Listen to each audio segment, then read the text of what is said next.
Ladies and gentlemen, on your translation headsets, English will be on channel 1 and French on channel 2. English, channel 1, French, channel 2.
Is that any better, Khalil?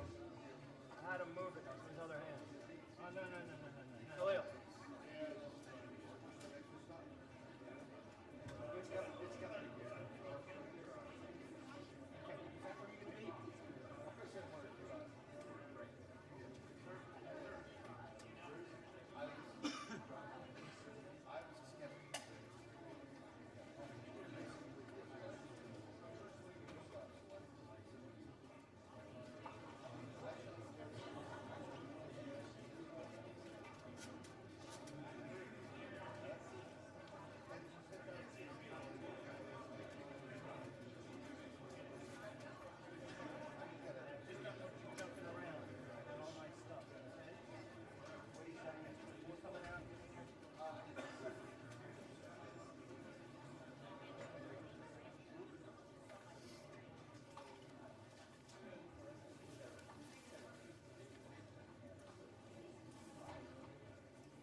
Mic check, 1, 2.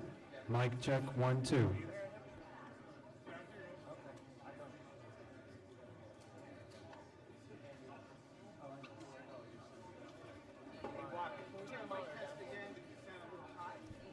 Mic check, 1, 2. Mic check, 1, 2. That sounds It does. It sounds bad. Don't do that. 1, 2. 1, 2. 1, 2.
Ladies and gentlemen, please take your seats. The program will begin in 2 minutes.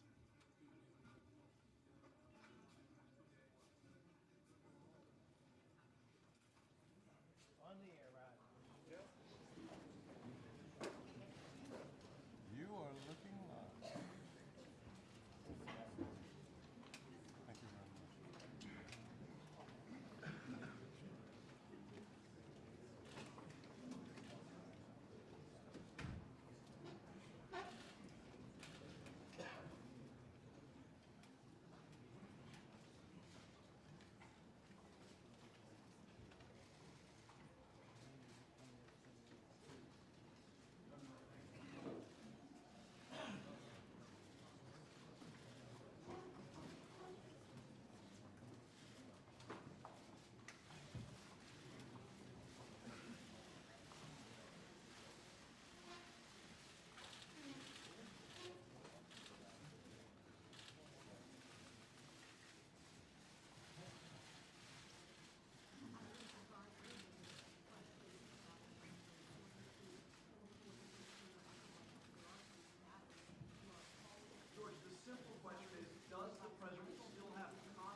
Ladies and gentlemen, the President of the United States and the Prime Minister of Canada.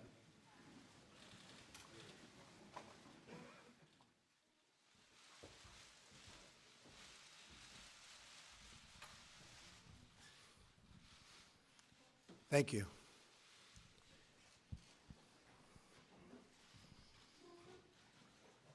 Prime Minister Trudeau, on behalf of all Americans, I thank you for being with us today. It is my honor to host such a great friend, neighbor, and ally at the White House, a very special place. This year, Canada celebrates the 150th year of Confederation.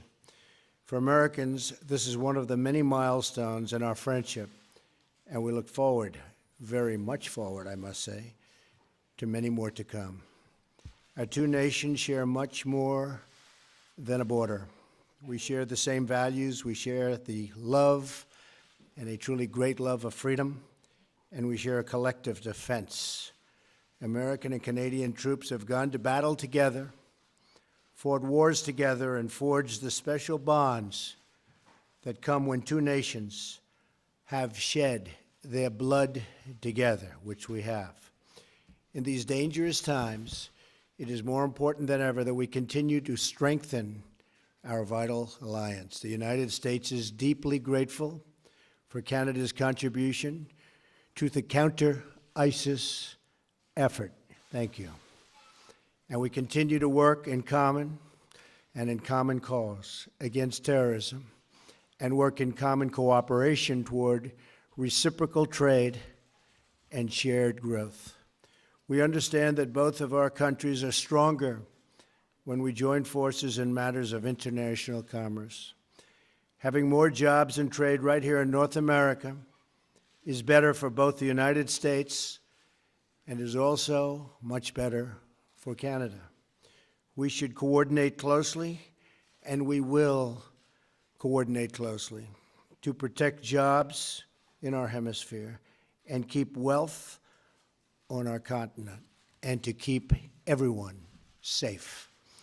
Prime Minister, I pledge to work with you in pursuit of our many shared interests. This includes a stronger trading relationship between the United States and Canada. It includes safe, efficient, and responsible cross-border travel and migration. And it includes close partnership on domestic and international security. America is deeply fortunate to have a neighbor like Canada. We have before us the opportunity to build even more bridges, and bridges of cooperation and bridges of commerce. Both of us are committed to bringing greater prosperity and opportunity to our people. We just had a very productive meeting with women business leaders from the United States and Canada, where we discussed how to secure everything that we know the full power of women can do better than anybody else. We know that. I just want to say, Mr. Prime Minister, that I'm focused and you're focused on the important role women play in our economies. We must work to address the barriers faced by women and women entrepreneurs, including access to capital, access to markets, and, very importantly, access to networks. In our discussion today, we will focus on improving the ways our government and our governments together can benefit citizens of both the United States and Canada, and in so doing, advance the greater peace and stability of the world. Mr. Prime Minister, I look forward to working closely with you to build upon our very historic friendship. There are incredible possibilities for us to pursue Canada and the United States together. Again, thank you for joining us, and I know our discussions will be very, very productive for the future of both countries. Mr. Prime Minister. Thank you, Mr. President. Good afternoon, everyone. Thank you very much for joining us. I'd first like to start by extending my sincere thanks to President Trump for inviting me down to Washington. Any day I get to visit our southern neighbors is a good day in my books, particularly when it's so nice and warm compared to what it is back home. We are suffering under a significant winter storm that's hitting our Atlantic provinces particularly harsh, so I just want to send everyone back at home my thoughts as they shovel out and impress on everyone to stay safe. Le président et moi avons eu une première rencontre très productive aujourd'hui. Nous avons eu la chance d'apprendre à mieux se connaître et surtout de parler de la relation unique qu'entretiennent le Canada et les États-Unis. For generations, citizens on both sides of the 49th parallel have understood that the bond between our nations is a special one.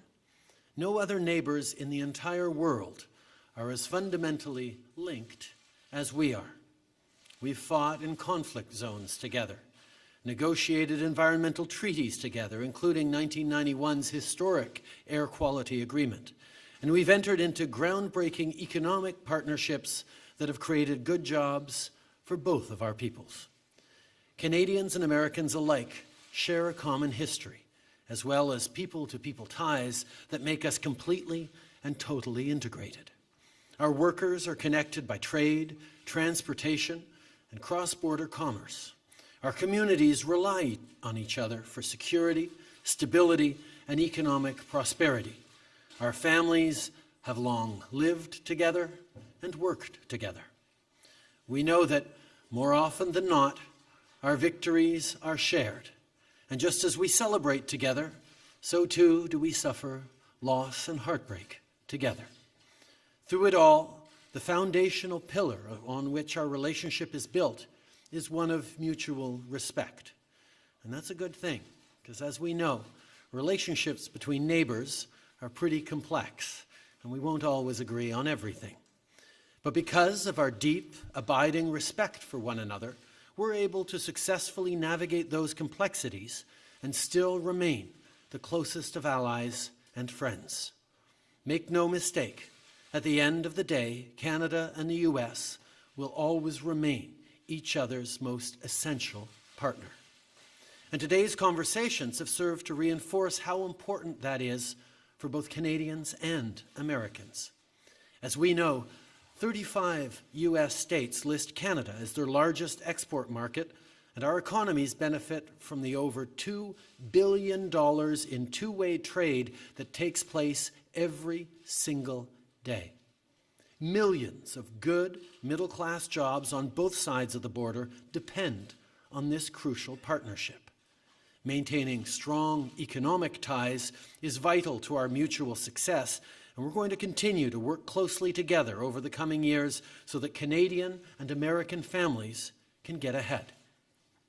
Comme nous le savons, le Canada représente le plus grand marché d'exportation pour 35 États américains et nos économies profitent d'échanges commerciaux bilatéraux dont la valeur s'élève à 2 milliards de dollars à chaque jour. Des millions de bons emplois bien rémunérés pour la classe moyenne des deux côtés de la frontière dépendent de ce partenariat crucial. Entretenir des liens économiques solides est essentiel à notre succès mutuel et nous allons continuer de travailler ensemble au cours des prochaines années pour que les familles canadiennes et américaines puissent continuer à prospérer. I'd like to highlight just a few of the specifics that President Trump and I discussed today. At the end of the day, the President and I share a common goal. We both want to make sure that hard-working folks can go to work at a good job, put food on the table for their families, and save up to take a vacation every once in a while. That's what we're trying to do here. Today, we reiterated that our nations are committed to collaborating on energy infrastructure projects that will create jobs while respecting the environment. And as we know, investing in infrastructure is a great way to create the kind of economic growth that our countries so desperately need. In that same vein, we know that ensuring equal opportunities for women in the workforce is essential for growing the economy and maintaining American and Canadian competitiveness on the world stage. As such, the President and I have agreed to the creation of the Canada-United States Council for Advancement of Women Entrepreneurs and Business Leaders. This initiative is more than just about dollars and cents. This is about ensuring that women have access to the same opportunities as men and prioritizing the support and empowerment of women who are senior business leaders and entrepreneurs. In doing so, we'll grow the Canadian and American economies and help our businesses prosper. Et finalement, le président Trump et moi avons convenu de travailler ensemble pour freiner le trafic d'opioïdes qui traverse notre frontière. L'augmentation de l'usage illégal d'opioïdes dans notre société n'est rien de moins qu'une tragédie. Nous allons faire tout ce que nous pouvons pour assurer la sécurité des Canadiens et des Américains. Mesdames et messieurs, Président Trump, je sais que si nos pays continuent de travailler ensemble, nos citoyens en ressortiront gagnants. History has demonstrated time and again that in order to tackle our most pressing issues, both foreign and domestic, we must work with our closest allies, learn from each other, and stand in solidarity as a united voice. With a level of economic and social integration that is unmatched on the world stage, Canada and the United States will forever be a model example of how to be good neighbors. Winston Churchill once said, "That long Canadian frontier from the Atlantic to the Pacific Oceans, guarded only by neighborly respect and honorable obligations, is an example to every country and a pattern for the future of the world." That, my friends, is the very essence of the Canada-US relationship. I look forward to working with President Trump over the coming years to nurture and build upon this historic partnership. Once again, it's a tremendous pleasure to be here in Washington. Merci beaucoup. Thank you very much. Okay, we'll take a couple of questions. Scott Thurman. Scott. Thank you, Mr. President. Thank you. You just spoke about the desire to build bridges, although there are some notable and philosophical differences between yourself and Prime Minister Trudeau. I'm curious, as you move forward on issues from trade to terrorism, how do you see this relationship playing out, and are there any specific areas with which, during your conversations today, you each decided to perhaps alter or amend your stances already on those sensitive issues like terrorism and immigration? And Prime Minister Trudeau, while only in its infancy so far, how do you see this relationship compared to that under the Obama administration? Well, we just began discussions. We are going to have a great relationship with Canada, maybe as good or better, hopefully, than ever before. We have some wonderful ideas on immigration. We have some, I think, very strong, very tough ideas on the tremendous problem that we have with terrorism. And I think when we put them all together, which will be very, very quickly, we have a group of very talented people, we will see some very, very obvious results. We're also doing some cross-border things that will make it a lot easier for trade and a lot better and a lot faster for trade. We have, through technology, we have some really great ideas, and they'll be implemented fairly quickly. One of the things we spoke about was the fact that security and immigration need to work very well together, and certainly Canada has emphasized security as we look towards improving our immigration system and remaining true to the values that we have. And we had a very strong and fruitful discussion on exactly that. There's plenty that we can draw on each other from in terms of how we move forward with a very similar goal, which is to create free, open societies that keep our citizens safe. And that's certainly something that we're very much in agreement on. Tana McCharles. Mr. President, Mr. Prime Minister, and Mr. Prime Minister, could you answer in English and French for us, please? A little bit of a follow-on on my American colleague's question. President Trump, you seem to suggest that Syrian refugees are a Trojan horse for potential terrorism, while the Prime Minister hugs refugees and welcomes them with open arms. So I'd like to know, are you confident the northern border is secure? You can never be totally confident, but through the incredible efforts already, I see it happening, of formerly General Kelly, now Secretary Kelly, We have really done a great job. We're actually taking people that are criminals, very, very hardened criminals in some cases, with a tremendous track record of abuse and problems, and we're getting them out. And that's what I said I would do. I'm just doing what I said I would do when we won by a very, very large electoral college vote. And I knew that was going to happen. I knew this is what people were wanting. And that wasn't the only reason. That wasn't my only thing that we did so well on, but that was something that was very important. And I said, we will get the criminals out, the drug lords, the gang members. We're getting them out.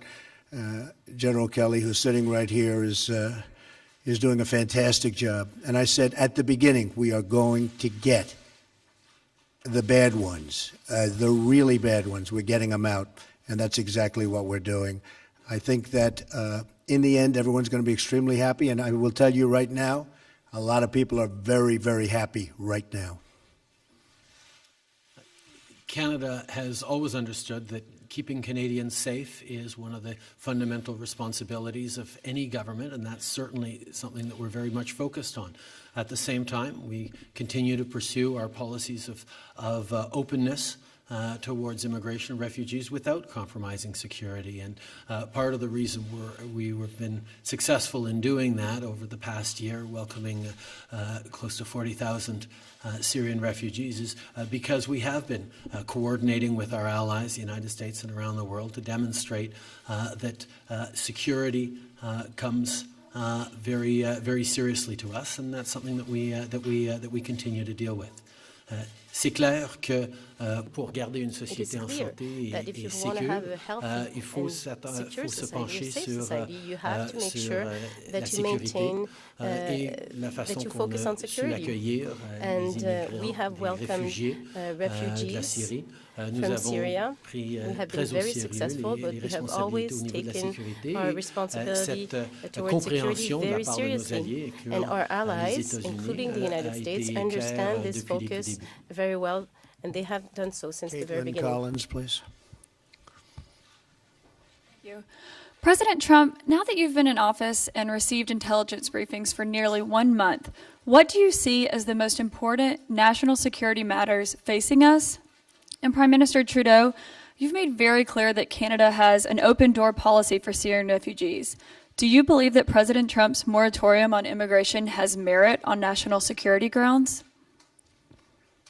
Okay, thank you. Many, many problems. When I was campaigning, I said, it's not a good situation. Now that I see it, including with our intelligence briefings, we have problems that a lot of people have no idea how bad they are, how serious they are. Not only internationally, but when you come right here. I mean, obviously, North Korea is a big, big problem, and we will deal with that very strongly. We have problems all over the Middle East. We have problems just about every corner of the globe, no matter where you look. I had a great meeting this weekend with Prime Minister Abe of Japan and got to know each other very, very well. Extended weekend, really. We were with each other for long periods of time, and our staffs and representatives. But on the home front, we have to create borders. We have to let people that can love our country in, and I want to do that. We want to have a big, beautiful, open door, and we want people to come in and come in our country. But we cannot let the wrong people in, and I will not allow that to happen during this administration. And people, the citizens of our country, want that, and that's their attitude too, I will tell you. We are getting such praise for our stance, and it's a stance of common sense. Maybe a certain toughness, but it's really more than toughness. It's a stance of common sense, and we are going to pursue it vigorously. And we don't want to have our country have the kinds of problems that you're witnessing taking place, not only here, but all over the world. We won't stand for it. We won't put up with it. We're just not going to let it happen. We're going to give ourselves every bit of chance so that things go well for the United States, and they will go well. Thank you.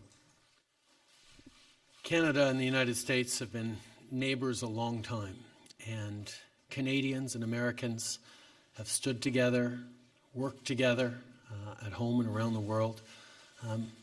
We fought and died together in battlefields in World War I and World War II, in Korea, in Afghanistan. But there have been times where we have differed in our approaches, and that's always been done firmly and respectfully.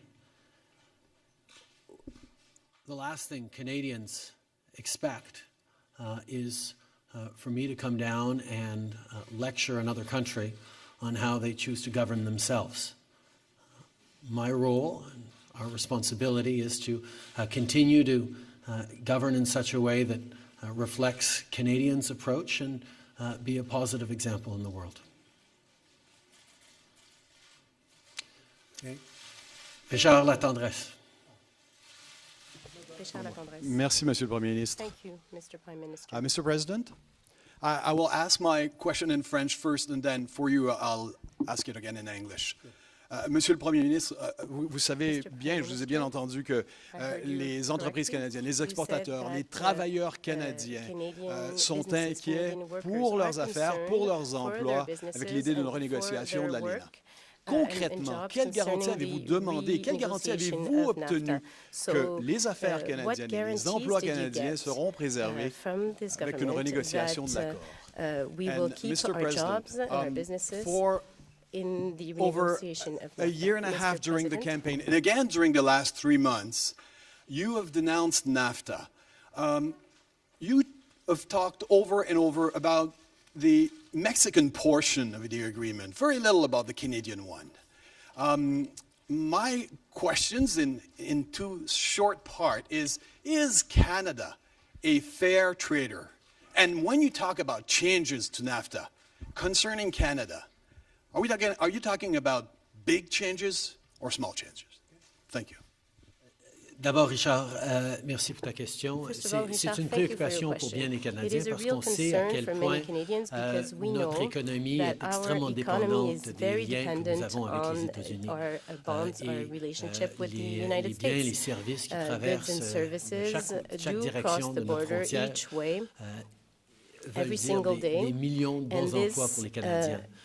Mais ce dont on a parlé aujourd'hui, ce qu'on met continuellement en phase, c'est que des millions d'emplois aux États-Unis, des bons emplois pour la classe moyenne, dépendent aussi de ces bons liens économiques entre nos deux pays. Relationship quand between our two countries. So when we sit down, as we did today, and as our teams will be doing in the weeks and months to come, we will be talking about how we can continue to create good jobs for our citizens on both sides of the border.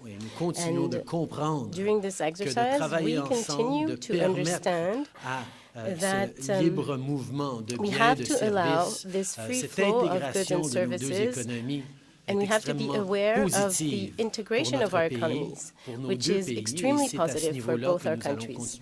And this is the focus that we will have in the coming weeks and months to come. Rightly aware of the fact that much of our economy depends on good working relationships with the United States, good integration with the American economy.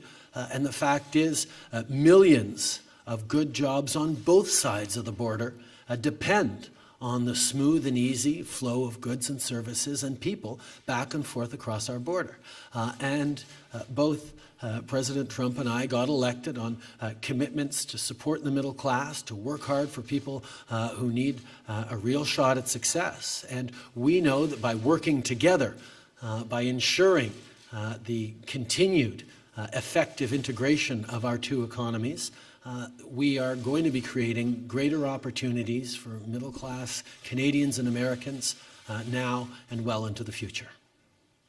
I agree with that 100%. We have a very outstanding trade relationship with Canada. We'll be tweaking it. We'll be doing certain things that are going to benefit both of our countries.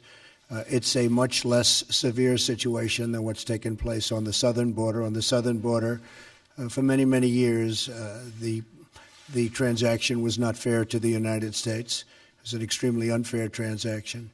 We're going to work with Mexico. We're going to make it a fair deal for both parties. I think that we're going to get along very well with Mexico. They understand and we understand. You probably have noticed that Ford is making billions of dollars of new investments in this country. You saw Intel the other day announce that because of what I've been doing and what I'm doing in terms of regulation, lowering taxes, et cetera, they're coming in with billions and billions of dollars of investment and thousands of jobs.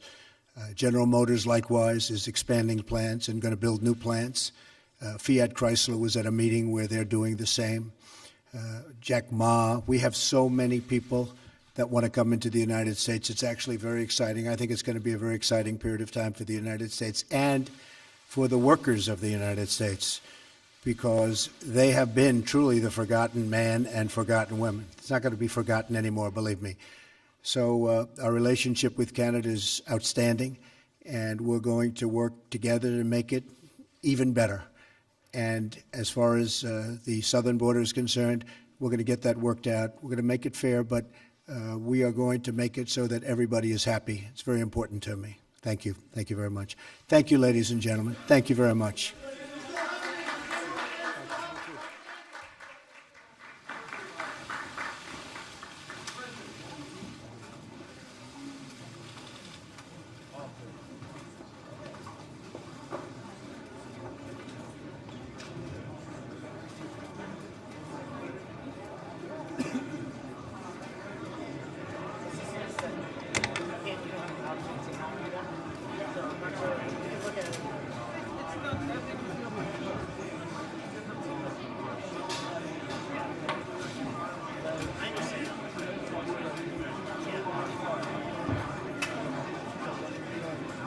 Behind you, sir. Thank you.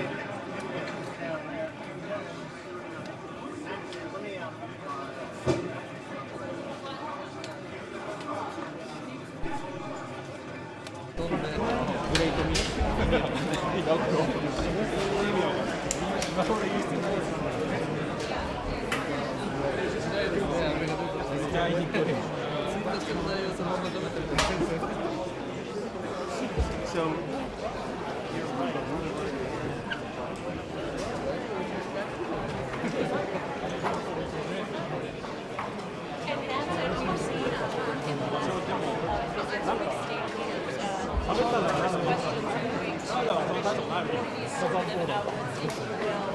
Yavuz bir saniye ben şöyle bir bakayım.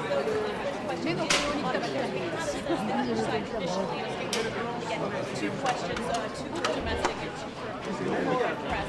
But you said it, really the story of this press conference today is the delicate dance that Prime Minister Trudeau had to do here, ideological, philosophical differences between executive leaders. You gotta wonder what conversations we had behind closed doors today. When frankly,